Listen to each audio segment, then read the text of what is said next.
A'udzubillahi minasyaitonirrajim. Bismillahirrahmanirrahim. Assalamualaikum warahmatullahi wabarakatuh. Waalaikumsalam warahmatullahi wabarakatuh. Jamaah, jamaah. Alhamdulillah. Alhamdulillahirabbil alamin. Allahumma shalli ala sayyidina Muhammad wa ala ali sayyidina Muhammad. Rabbi shrah li sadri wa yassir li amri wahlul 'uqdatam min lisani yafqahu qawli. Jamaah Islam itu indah dirahmati Allah, masyaallah. Alhamdulillah, hari ini kita bertemu lagi di Islam itu indah. Mau tanya nih, boleh nanya dong? Boleh dong. Boleh. Ada yang masih nyicil rumah? Waduh. Masih nyicil rumah? Udah lunas? Udah lunas. Masih nyicil rumah? Udah lunas. lunas. Abang juga lunas kemarin. Sombong.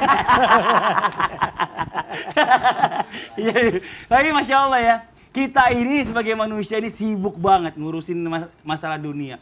Nyicil rumah, nyicil kendaraan, nyicil apa segala macam. Sampai lupa yang namanya nyicil rumah masa depan. Allah. Nah, pertanyaannya, apa sih yang namanya rumah masa depan itu? Nah, apa tuh jamaah tuh? That's right, kalau kata Ustazah Lulung. Yaitu kuburan. Udah ada kuburannya? Belum. Udah punya? Udah ada tempat keluarga, Ustaz? Oh, Belum, Ustaz. belum. Udah punya? Udah. Kita bahas aja langsung ya jamaah ya, Masya Allah. Temanya adalah, udah siap masuk rumah masa depan? Udah siap belum? Belum kan? Nanti kita siapin dulu semuanya amal-amal. Tapi sebelumnya nih, saya mau ngajak jamaah dulu untuk melihat sebuah video tayangan. Ini tentang tak mau direpotkan, akhirnya menggali kuburan sendiri. Lah, Kalau musim hujan penuh tuh. coba kita lihat dulu tayangannya. Ini dia tayangannya. Kalau musim hujan penuh dong. Penuh, harusnya nanti aja ya. Kan banyak yang nanti kerja. Kasihan tukang gali kubur. Nanti nggak ada kerjaannya. Ya tapi Masya Allah luar biasa. Tapi anyway, kita salut dengan orang-orang yang seperti ini. Karena berarti kalau dia udah bisa menggali kuburannya sendiri, dia udah siap banget untuk yang namanya menghadapi kematian. Nah pertanyaannya nih, apakah boleh nih Bib, kayak teman saya ada yang namanya Haji Muhammad Nur Maulana. Itu dia tuh mempersiapkan tanah yang sengaja dia beli itu memang untuk ditempatin nanti buat kuburannya sendiri. Itu bagaimana tuh Bib? Mau izin Bib? Boleh. Foto Bib, silakan Bib. Kalau nggak bisa Bib, aku jual balik. Mohon izin Ustaz. Mohon izin Ustaz. Siap. Assalamualaikum warahmatullahi wabarakatuh. Waalaikumsalam warahmatullahi wabarakatuh. Jamaah, jamaah. Alhamdulillah. Alhamdulillah rabbil alamin. Allahumma salli wa sallim ala sayyidina Muhammadin wa ala ali sayyidina Muhammad. Bersama-sama kita mengaji dan mengkaji di dalam program yang kita cintai bersama, program Islam itu Indah. Masya Allah. Yang mana tema hari ini sangat luar biasa. Bang Fadli barusan ngangkat tentang rumah masa depan. Iya, betul. Kadang-kadang kita berpikir tentang rumah masa kini, tapi kita lupa sama yang namanya rumah masa depan. Nah, bagaimana inisiatif orang yang membeli tanah buat kuburan? Ini maka saya jelaskan di sini ada dua hal. Yang pertama, satu, memang tanah itu diperuntukkan untuk perkuburan. Yang kedua, tanah itu tidak diperuntukkan untuk perkuburan, ya. Jadi bisa dibedakan di sini. Ada tanah yang memang diperuntukkan untuk perkuburan atau ada tanah yang tidak diperuntukkan untuk perkuburan. Misalnya apa? Misalnya tanah buat perumahan. Kita beli tiba-tiba kita taruhlah di situ jadi kuburan. Boleh nggak itu? Itu hukumnya makruh. Sebagian ulama menyatakan makruh. Ustadz Maulana belinya di mana itu? Ya kuburan lah. Yang dibeli mungkin sama Ustadz Maulana ataupun teman-teman yang lain.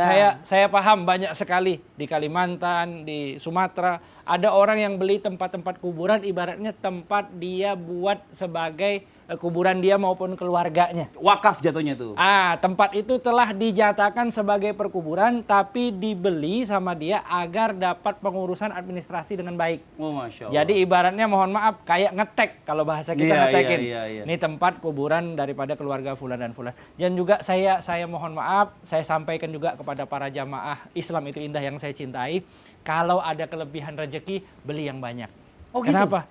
Buat orang lain. Karena itu kan termasuk menyelesaikan daripada fardu kifayah. Kemarin ada salah satu sahabat saya ngelihat memang tempatnya, mungkin Ustadz pernah ke sana ke daerah Kalimantan Timur. Kan biasa tanahnya gundukan tuh di sana. Dan tempat perkuburan agak sempit di situ. Tapi teman saya Masya Allah mewakafkan hampir 7 hektar. Masya Allah. Buat makam para Ya muslimin dan Allah. muslimat. Nah, maka saya di situ waktu itu dia 5 hektar, saya tanyain kembali, Pak ini nggak ditambahin? Alhamdulillah Bib, saya tambah lagi 2 hektar kata dia. Masya Allah. Akhirnya jadi 7 hektar. Dan ini sebenarnya kita nggak tahu kapan kita tinggal di dunia ini, mungkin kita lebih banyak tinggal di dalam kuburan. Orang pikir kita tinggal, waduh kita bisa nyicil rumah 15 tahun. Tapi kita lupa kita bakal nyicil daripada amal kebaikan kita di dalam kuburan mungkin sampai beratus-ratus tahun. Allah. Nah, mudah-mudahan Allah jadikan kubur kita raudhah min riyadil jannah. Amin. Taman Ya daripada Allah. taman surga. Dan juga perlu kita ingat tadi, sebagaimana yang Habib jelaskan, bahwa tanah yang layak untuk dijadikan perkuburan umum, itu layak kita untuk tambah. Saya sampaikan sekali lagi, ahsan dan lebih afdol bagi kita menguburkan keluarga kita di perkuburan umum, bukan menguburkan tiba-tiba rumah kita ditanam di situ ataupun keluarga kita Iya, ditanam di situ. dan lain Susah sebagainya. dijualnya. Iya, Makanya benar. itu juga termasuk salah satunya.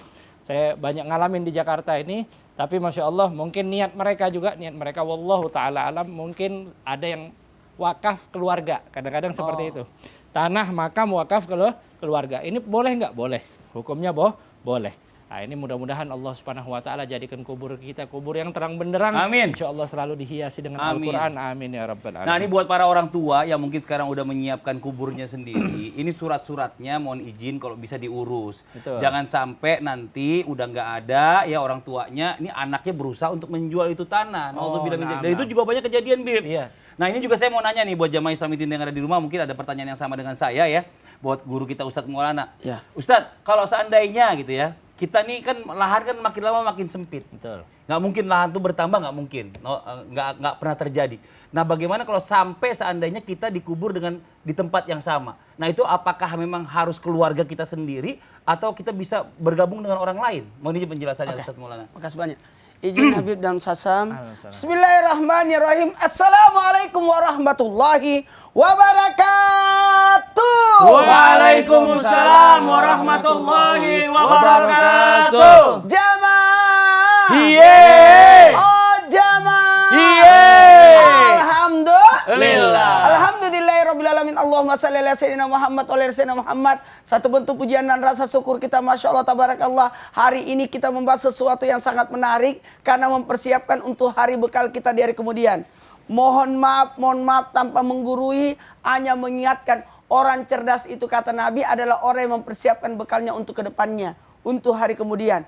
Mohon maaf juga kalau memang terjadi ada namanya sesuatu yang tidak diminta-minta ya, tiba-tiba kita meninggal, terus ada mayatnya dimakamkan di tempat pemakaman dalam arti yang sudah bertumpuk. Boleh, gimana itu ceritanya? Gimana itu pembahasannya? Ya. Gimana untuk menyikapinya? Hukumnya. Bagaimana solusinya? Bagaimana hukumnya? Maka berbicara tentang pemakaman itu ada namanya pemakaman massal. Ditumpuk, di sekian banyak ditumpuk. Sampai mohon maaf, menumpukkan dua kuburan itu pada dasarnya kita harus lihat dulu posisinya. Mohon maaf tanpa menggurui. Satu, kalau memang darurat karena tidak ada lagi ditumpukkan, itu boleh-boleh saja. Cuma harus diperhatikan dari segi sisi agamanya yang meninggal itu. Makanya jangan dicampur adukkan yang berbeda agama. Harusnya dipisahkan. Oh ini kuburan non-muslim, ini kuburan muslim. Berarti harusnya dikuburkan, kalau dia beragama Islam dikuburkan. Karena mohon maaf, assalamualaikum ya ahlal kubur. Nah, tapi kalau yang kuburan non-muslim kan tidak mungkin kita mengucapkan. Karena mohon maaf, orang yang hidup bisa didoakan, tapi kalau sudah meninggal dan beda agama itu tidak akan mungkin untuk bisa didoakan. Susah untuk didoakan. Maka kalau menumpukan, menggabungkan dua kuburan itu sah-sah saja. Boleh-boleh saja, cuma dilihat dulu kapasitasnya. Apakah tahunnya masih ada? Bahaya juga kalau, mohon maaf, almarhum Uje, aku hadir sendiri, itu ditumpukan dengan kuburan ahya andanya. Masya Allah, tabarakallah. Dan begitu pula, mohon izin tanpa menggurui, sosok guru kita kayak Haji Zainuddin MZ dikuburkan di kuburan yang khusus untuk beliau karena beliau ingin dikuburkan di situ. Saya juga hadir pada saat itu juga. Mohon maaf, kuburan guru saya memang minta dari saya juga, yuk kita beli tanah untuk sama-sama dikuburkan di tempat yang sama nanti. Termasuk saya ikut. Itu di mana tuh Ustaz? Di Goa. Oh di Makassar. Di Makassar. Berarti kalau sampai meninggal di Jakarta bawa ke Makassar dong berarti. Ngapain doain sama Oh, enggak, ya, kita kan nggak pernah tahu meninggal di mana, masya Allah. Kan termasuk wasiat ya, Bi, kalau kayak gitu ya, Bi. Iya, Ustaz Syam ya? Bener, makanya tadi bilang udah ada, aku bilang belum. Di Maros udah ada tapi di Jakarta belum. Oh, di Jakarta belum. Kalau di Jakarta ada, kasih tempat buat saya. Cari yang parkir besar. Supaya nanti kalau anak-anak kita mau datang, Ziarah parkirnya ya? nggak susah. Iya, berziarah. Betul. Minta ya Ustaz ya. Berikutnya mohon maaf kejauhan kalau keluarga saya mau ziarahin kuburan saya naik pesawat dulu ke sini. Berikutnya mohon maaf lihat dulu apakah kapasitasnya ini mahram atau tidak. Pernah terjadi sosok Syekh Ishaq menguburkan anaknya ternyata dikuburkan di tempat dekat dengan orang yang peminum arak. Nauzubillah. Apa yang terjadi? Anak itu mengadu kepada ayahnya. Nah, mohon maaf, jadi tempatkan sesuatu yang seagama, kemudian yang semahram. Makasih banyak Ustaz Maulana Jadi penjelasannya. nanti di mana Mas Fadli? Saya nanti minta Ustadz kalau bisa belian di Jakarta saya nitip. Saya nitip juga maksudnya. Nanti cari yang parkirnya besar. Kalau kita Jadi sekarang ini kita kan hidup rata-rata sempit, parkirnya susah. Di Islam ini kita dekatan. Nanti di kuburan kita dekatan juga. Kita nanti dikubur bikin acara. Mudah-mudahan jadi amal jariah. Amin. Jadi kan Yang selamat. jadi Anak taman-taman saya tuh, surga.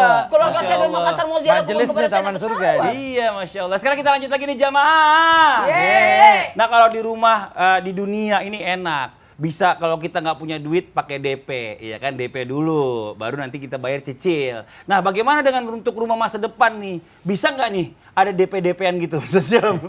Mohon izin Ustaz Syam nih penjelasannya. Bismillahirrahmanirrahim. Tabe Habibullah, Ustaz Maulana, Mas Fadli serta guru-guru kami yang dimuliakan Allah Subhanahu wa taala. Alhamdulillahirabbil alamin wassalatu wassalamu ala asyrafil anbiya'i wal mursalin sayyidina Muhammadin wa ala alihi wa sahbihi ajma'in. Asbahna wa asbahal mulku lillahi rabbil alamin. Subhanaka la ilma lana illa ma 'allamtana innaka antal alimul hakim. Rabbi shrah li sadri wa yassir li amri wahlul 'uqdatam min lisani yafqahu qawli waj'al li waziran min ahli. Amin amin amin ya rabbal alamin.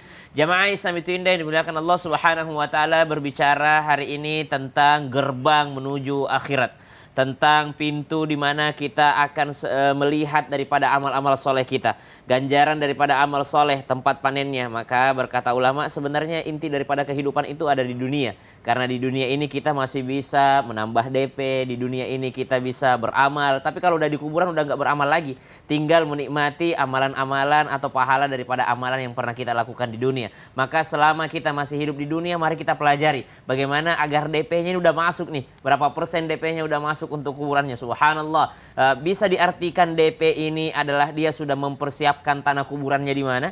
Ya, sebagaimana tadi disampaikan bahwa sebenarnya boleh membeli tanah kuburan, ya, sebagaimana pernah dilakukan oleh Sayyidina Umar bin Khattab, membeli daripada seorang rahib, membeli tanah tersebut ya, agar Sayyidina Umar bin Khattab dimakamkan di situ, subhanallah, ataupun daripada pemakaman yang diminta oleh Sayyidina Umar bin Khattab untuk kaum muslimin, subhanallah, membelinya. Kemudian daripada DP selanjutnya yang dimaksud mungkin barangkali adalah bagaimana kuburan ini agar terang benderang.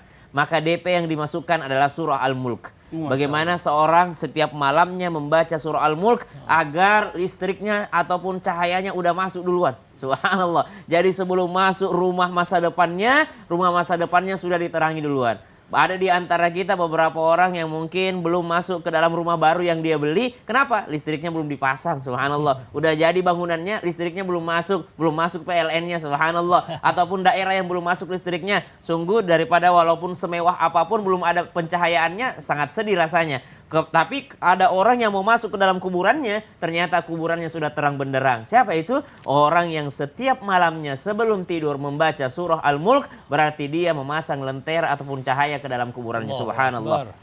Tabarakalladzi biyadihil mulku wa huwa ala kulli syai'in qadir. Nah, ini banyak pertanyaan nih.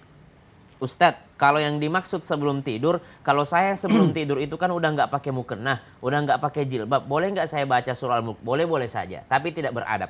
Kalau mau membaca surah Al-Mulk, yang dimaksud sebelum tidur ya sebelum tidur. Bukan berarti sesaat sebelum tidur, tidak. Sebelum tidur itu maksudnya adalah setiap malam. Artinya habis sholat isya, silahkan duduk dulu. Setelah sholat ba'diyah misalnya, ibu-ibu di rumah, silahkan baca dulu sebelum membuka mukenahnya. Baca surah Al-Mulk di sana, itu dianggap membaca surah Al-Mulk sebelum tidur. Bukan berarti sudah berada di atas ranjang baru baca surah Al-Mulk, tidak. Walaupun habis maghrib dibaca surah Al-Mulk, ataupun habis isya dia baca surah Al-Mulk, dalam keadaan masih berpakaian lengkap, berpakaian pakai mukena, maka itu adalah membaca surah Al-Mulk, DP-nya udah ada listrik ataupun cahaya di Masya dalam Allah. kuburannya. Kemudian DP apa lagi? DP sebelum masuk rumah masa depannya dia sudah menyiapkan investasi-investasinya. Apa itu? Wakaf-wakafnya, sedekah jariyahnya, anak soleh yang ditinggalkannya, doa-doa yang dititip-titipkannya. Subhanallah. Maka ternyata investasinya sudah banyak di dalam kuburannya, rumah masa depannya. Apatah lagi yang menemani kita di dalam kuburan kita tidak lain dan tidak bukan yang menghiasi rumah masa depan kita adalah pahala daripada amal-amal soleh yang pernah kita lakukan. Amal soleh yang kita lakukan di dunia, insya Allah kita Masya Allah. menikmatinya di dalam kuburan kita. Wallahu ta'ala alam. Jadi ini sebagai orang tua ini kita sebagai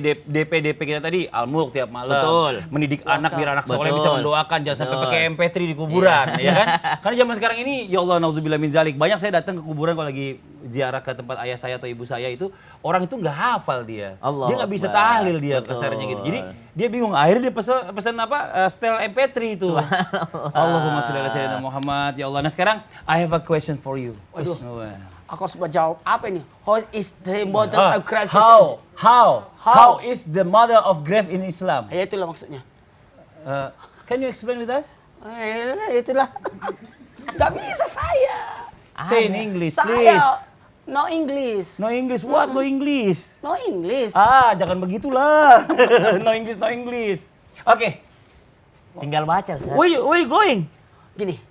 How is the model of gravis Islam? Itu punya Mas Fadli Ustaz. Ustaz jawabannya aja. Iya, itu jawabannya. Jangan nanya lagi. Oke, Makanya saya nanya. oke. Oke, jamaah ya.